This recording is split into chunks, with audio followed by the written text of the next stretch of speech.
My family decided to erase my 18th birthday from existence to soothe my sister's fragile feelings. Over the subsequent 2 years, I stood back and witnessed the complete implosion of their finances, their marriage, and their social standing. The catalyst for this downfall began just 3 days before my landmark 18th birthday, when my parents abruptly canceled my long-planned party, all because my sister needed to recover from a self-inflicted canceled vacation. That was the precise moment I transformed from being their reliable, dependable son into nothing more than unpaid household staff. And it was the moment I began meticulously plotting my escape. I'm 23 now, but this story truly starts when I was on the cusp of adulthood, 5 years ago. My sister, Ashley, who is now 27, has been the undisputed star of our family from the day she was born. She suffers from a severe case of princess syndrome, capable of throwing adult tantrums in public restaurants that make strangers stare in disbelief. Our father, Robert, runs a mid-sized construction company specializing in custom-built homes, a man who built his success from the ground up in a Phoenix suburb. Our mother, Maria, is a high-powered real estate agent for a luxury firm, selling multi-million-dollar mansions to tech executives and affluent retirees. Together, their income hovered around $250,000 a year.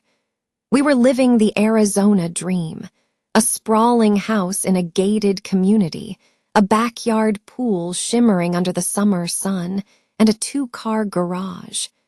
We were comfortably, undeniably upper middle class. That should have been more than enough to ensure both of their children felt happy and secure, right? You would think so. From a very early age, Ashley learned a powerful lesson. If she cried, screamed, or threw a tantrum, she got exactly what she wanted. When her demands weren't met, she would unleash fits of rage worthy of a spoiled toddler, flinging herself to the floor, screaming until her face turned crimson, and even making veiled threats to harm herself. By the time I was old enough to understand the dynamics at play, this pattern was deeply ingrained in our family's fabric. For her 18th birthday, she was gifted a gleaming white BMW, complete with expensive custom rims. I, on the other hand, was handed the keys to my dad's old, battered work truck, a vehicle with 210,000 miles on the odometer, visible rust patches, and an YEM-only radio. The disparity was stark and impossible to ignore. Throughout her 6 years of sporadic college attendance, she received a generous monthly allowance of $4,500. Meanwhile, I worked a 28-hour week at a local gym just to afford gas for the truck, my own clothes, and school supplies. When Ashley decided she needed her 3rd bedroom makeover in 2 years, my parents spent over $10,000 on a designer furniture set from a chic Scottsdale boutique. When I asked for help buying textbooks for my AP classes, they told me it was time I learned to be financially responsible. Her month-long European vacation with her sorority sisters was paid for in full, a bill totaling over $8,000 without a second thought. When I asked to attend a leadership camp that cost $600, they explained that the family budget was tight that month. The list of these infuriating examples went on and on. During her junior year, Ashley crashed her BMW while texting and driving. My dad bought her an even newer model, brushing it off with a casual, "Accidents happen." When I received a minor speeding ticket in a school zone, I was fined and grounded for a month. She failed organic chemistry twice, requiring expensive private tutoring to finally pass. My parents, of course, found the money in their budget to hire the best tutor available. I struggled with calculus. Their advice: figure it out on your own. You're smart enough. Now, here is the cruelest irony. While she was a force of chaos tearing through our family's resources, I was the silent, steady force holding everything together. Ashley treated college like an extended party, constantly skipping classes and prioritizing her social life. I, however, maintained a 4.33 GPA, worked a part-time job, volunteered at an animal shelter, tutored younger students for free, and handled most of the household chores that the actual adults should have been managing. When Mom was busy showing houses to wealthy clients, I was the one who remembered to pay the water bill on time. When Dad came home with an aching back after a long day on a construction site, I was the one who offered to pick up his dry cleaning. I was responsible for the grocery shopping, planning our family dinners, and ensuring the pantry was always stocked. I was the one who fixed things, both literally and metaphorically, cleaning up the messes Ashley left in her wake. My parents justified this blatant favoritism by claiming Ashley was emotionally vulnerable and needed more support because of her heightened sensitivity as she was still finding herself. I, on the other hand, was deemed self-reliant and mature for my age, so I didn't require the same level of attention. Instead of this being a source of pride or praise, my dependability and competence were used as reasons to neglect me. They treated my accomplishments as expected and routine.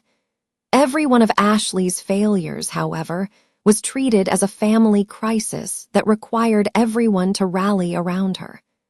Worst of all, any success that resulted from me fixing her problems was credited directly to her.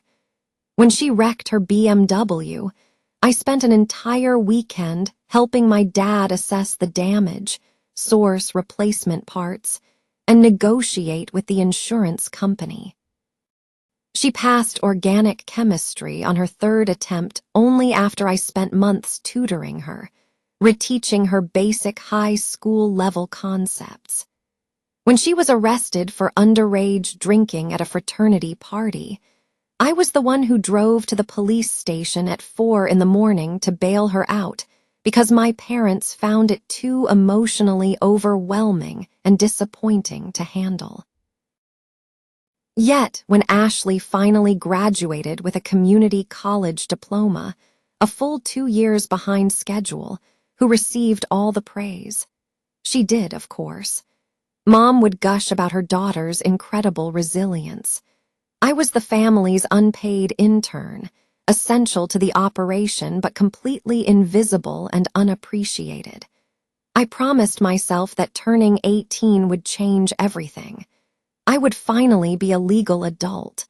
They would have to treat me with the respect due to an equal member of the family. I would finally get some recognition for all the thankless work I did to keep our household functioning, while they focused on their golden child. I could not have been more wrong about how things would turn out. So my 18th birthday was approaching. I envisioned it as a massive turning point.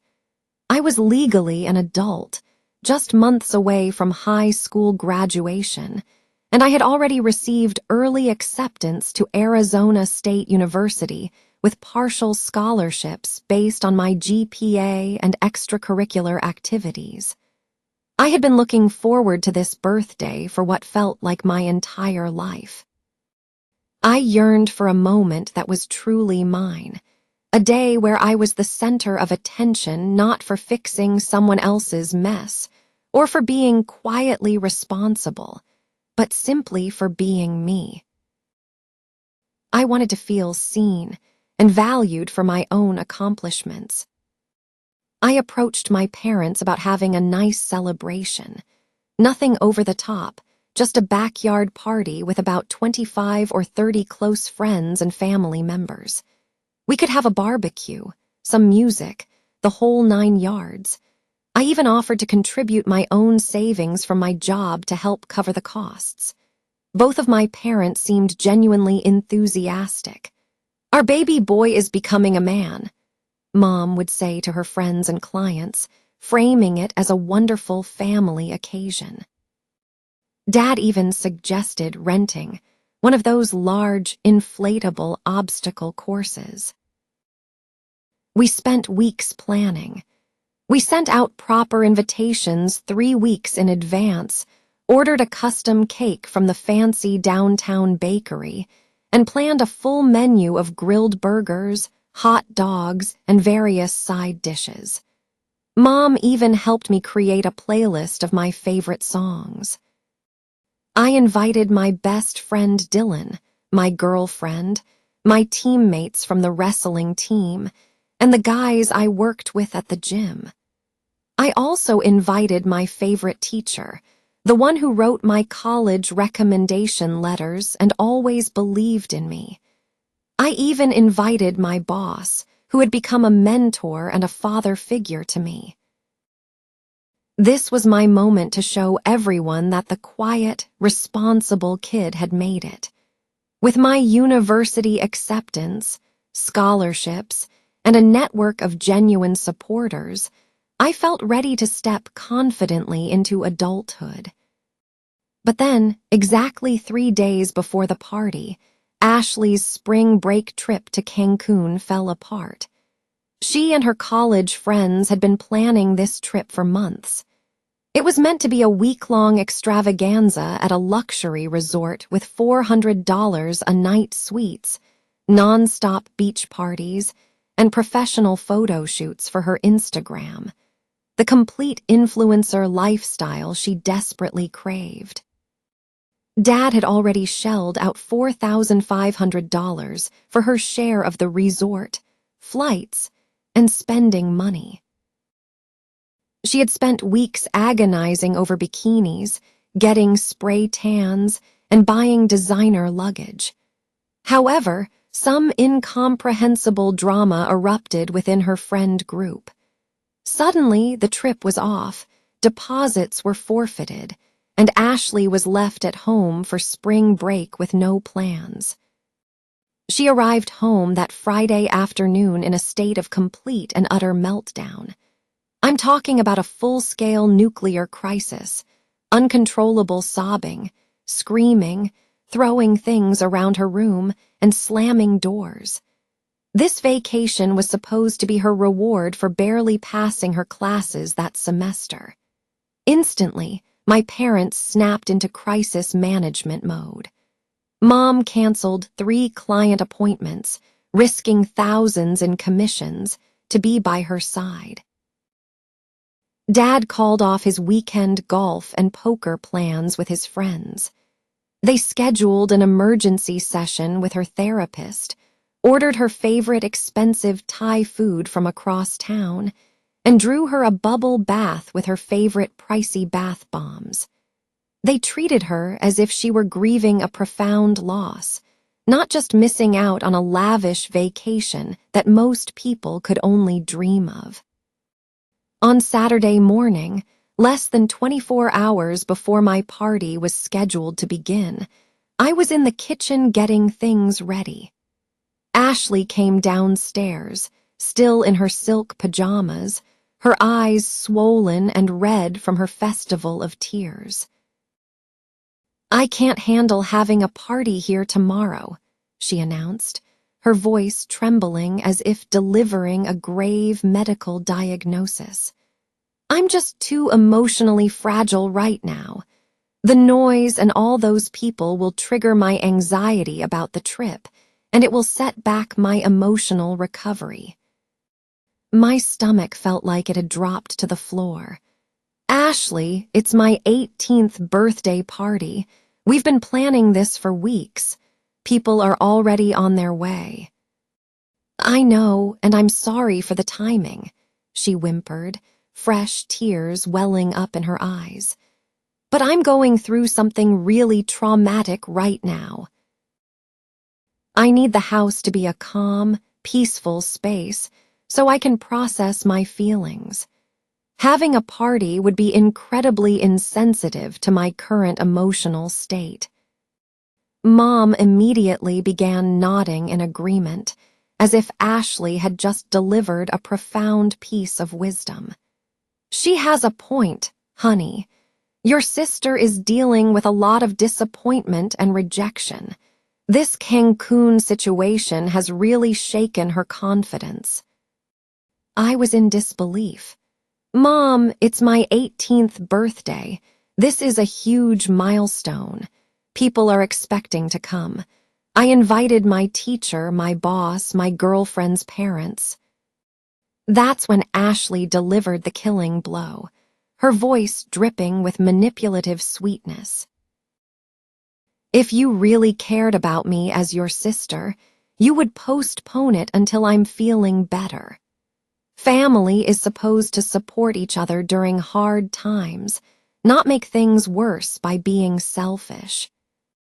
Before I could even respond, my dad stormed into the kitchen, taking her side without a moment's hesitation. "Son, your sister needs us right now. You're strong enough to handle a little disappointment. She's not built the same way you are." "But Dad, everyone is expecting to celebrate tomorrow. I've been planning this for weeks. I ordered a cake, bought decorations." "We'll reschedule for next weekend," he said dismissively, his mind clearly already moving on. "Family comes first, and right now, your sister needs our support more than you need a party. You'll have plenty of other birthdays." The callous dismissal of my milestone birthday, the utter disregard for me as an individual, felt like a physical punch to the gut. This was about so much more than a canceled party. It was the culmination of nearly 18 years of being told that my needs, my feelings, and my achievements were secondary to whatever crisis Ashley was currently experiencing. The rest of that Saturday was spent making a series of humiliating phone calls to cancel everything. My girlfriend was confused and hurt. My friends were disappointed, as some had altered their weekend plans for me. My teacher expressed concern, asking if everything was okay at home. My boss was understanding, but clearly thought it was strange that I would cancel my own birthday celebration at the last minute. I couldn't bring myself to tell them the truth, that my family canceled my party because of my sister's vacation drama. Instead, I lied and said I had come down with a sudden illness. The embarrassment was unbearable. Meanwhile, Ashley lounged by the pool in a new bikini, posting melancholic Instagram stories about overcoming adversity and finding peace in unexpected solitude. She didn't look like she was in mental anguish. She looked like she was enjoying a private spa day. That night, sitting alone in my room on the eve of what was supposed to be a major celebration, I made a decision that would change the course of my life. I was done. Done being the family fixer, the problem solver, the unpaid emotional and domestic laborer. The next morning, my actual 18th birthday, I was completely ignored. There was no happy birthday, no special breakfast, no gifts. It was treated as just another Sunday. Mom was busy making Ashley her favorite expensive organic protein smoothie, and Dad was already at a construction site. I felt like an invisible ghost in my own home. Around noon, Ashley had the audacity to comment that my quietness was bringing down the mood. "I'm sorry your party had to be postponed, but it's not my fault," she said while texting and eating the gourmet brunch Mom had prepared for her. You don't have to take it out on everyone else. Some of us are dealing with real problems. In that moment, something fundamental inside me broke. Options I had never seriously considered before suddenly became crystal clear. I was now a legal adult with full rights. I had money saved from 2 years of working at the gym. I had friends whose families treated me with more respect and kindness than my own. I had been accepted to college with scholarships and had a solid academic record. I had everything I needed to build my own life, away from people who so clearly didn't value me. From my room, I started making calls. First, to my wrestling coach. His family had always been incredibly welcoming, and I knew they had a spare room since their oldest son had left for college. When I vaguely explained the situation, they immediately offered me a place to stay for as long as I needed. "You're like a son to us anyway," his wife said. "We'd be honored to have you." Second, I called my boss at the gym. He had been asking me to take on more hours and mentioned that his other location across town needed reliable staff. When I asked about the possibility of full-time work, he said he could start me at 30 hours a week immediately. "You're the most responsible kid I've ever hired," he told me. "If you need more income for independence, I've got you covered." Third, I called my school counselor at her home. She was appalled when she heard the story and offered to help me navigate finishing my senior year independently. "What your parents did was completely unacceptable," she said. "An 18th birthday is a major rite of passage, and canceling it for that reason shows a serious problem with their priorities." By Sunday night, I had a comprehensive plan for my independence.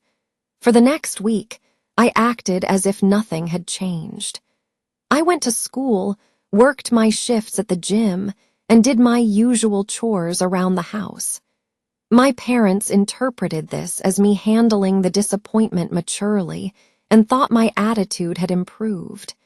They had no idea I was secretly moving my life out of their house piece by piece. Every day, I took a few things to my coach's house. My important documents, my laptop, my favorite clothes, books, my wrestling medals, everything that truly mattered to me. I also stopped doing all the little things that kept the household running smoothly. I didn't remind Dad about his upcoming bill payments. I didn't update Mom's calendar or organize her client files. I didn't clean up random messes. I stopped planning meals and doing the grocery shopping. The following Saturday, exactly 1 week after my canceled birthday party, I executed the final stage of my plan. I waited until my parents were out and Ashley was at the mall spending money she hadn't earned. I systematically cleared my room, packing the rest of my belongings into trash bags and boxes. On my empty bed, I left my house key and a note. Since my needs, feelings, and milestones don't seem to matter in this family, I've decided to go somewhere they do. Don't contact me unless you're ready to genuinely apologize and make real changes. I'll finish high school and start my adult life surrounded by people who actually value me. This isn't a tantrum. This is me choosing to be treated like I matter. I loaded my entire life into my old truck and drove away from the house I had lived in for 18 years, knowing I would never return. A profound sense of relief and liberation washed over me. For the first time in my life, I was making a major decision based solely on my own needs and well-being. Living with my coach's family was like stepping into an alternate reality, one where children were cherished, encouraged, and treated with respect. They included me in family decisions, asked about my day, and treated me like a person, not a servant. I finally felt what it was like to be part of a real family. Meanwhile, watching my biological family's life unravel without me was both fascinating and validating. The first signs appeared within days. Without me acting as the family's unpaid administrator, things immediately started to fall through the cracks. They missed a mortgage payment. Late fees piled up on several credit cards. Mom lost a major client because she forgot a critical deadline, a detail I would have normally managed for her. But the real chaos was orchestrated by Ashley. Without my presence as a buffer and problem solver, my parents were forced to deal with her issues head-on. And those issues were escalating. First, she was put on academic probation for failing 2 more classes. Without me to tutor her, edit her papers, and practically do her assignments, she was lost. She had never developed basic study skills or self-discipline. Then, she was arrested again, this time for shoplifting from a high-end boutique in Scottsdale. It turned out she had been stealing cosmetics and accessories for months. When she was caught trying to walk out with a $300 handbag, the store decided to press charges. Dad had to spend thousands on lawyers, restitution, and court fees. The worst part was that she wasn't stealing out of need, but for the thrill and a twisted sense of entitlement. The most devastating discovery, however, was that she had been systematically stealing from our parents for years.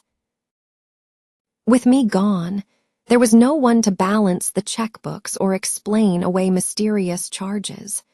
They discovered she had been taking cash from Mom's purse, making unauthorized purchases on Dad's credit cards, and even forging checks.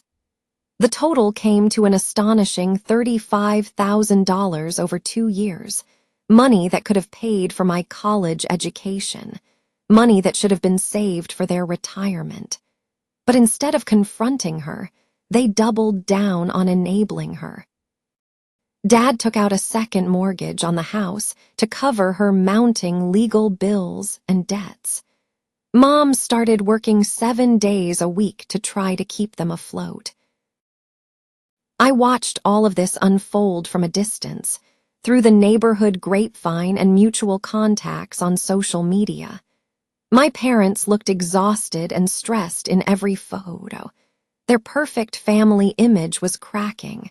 They tried to contact me repeatedly. The voicemails were a desperate series of pleas for me to come home, to be the strong one, to help them through this difficult time. But there was one thing missing from every single message, an apology for what they did on my birthday. There was no acknowledgement of how they had wronged me. It was all about how their lives were harder without me there to fix things. I stood my ground and ignored their calls. I was thriving. I worked 30 hours a week, excelled on the wrestling team, and maintained my 4.2 GPA. I was building real friendships and enjoying my life, finally free from the burden of rescuing others. By the time I graduated high school with honors and a full athletic scholarship to Arizona State, my former family's situation had spiraled completely out of control. Ashley was expelled from college for academic dishonesty, plagiarism, paying others to take her online exams, and even trying to bribe a professor. Desperate to give her a future, Dad paid $15,000 to enroll her in a dubious online program that promised a business management degree in 6 months. It was a clear scam that left them deeper in debt with a worthless certificate to show for it. Mom's real estate career was in tatters. She was emotionally drained and distracted, missing appointments and making rookie mistakes that cost her major sales. Dad's construction business was also failing. Without me to help with paperwork and organization, he made several costly errors in project bids and material orders. He had also been taking loans against the business to fund Ashley's various emergencies. But the final nail in their coffin was their social reputation. People in our tight-knit community had started to notice. Ashley's legal troubles were reported in the local police blotter. Their mounting financial problems became obvious when they had to sell Mom's luxury car and Dad's boat. And worst of all, people started asking why I had left home. When the story of my canceled 18th birthday got out, the community's judgment was swift and harsh. Other parents began to avoid them. People became wary of doing business with a man who would treat his successful, responsible son so poorly. Mom lost clients who preferred to work with realtors, who projected an image of stability and good family values. The contrast was stark and public.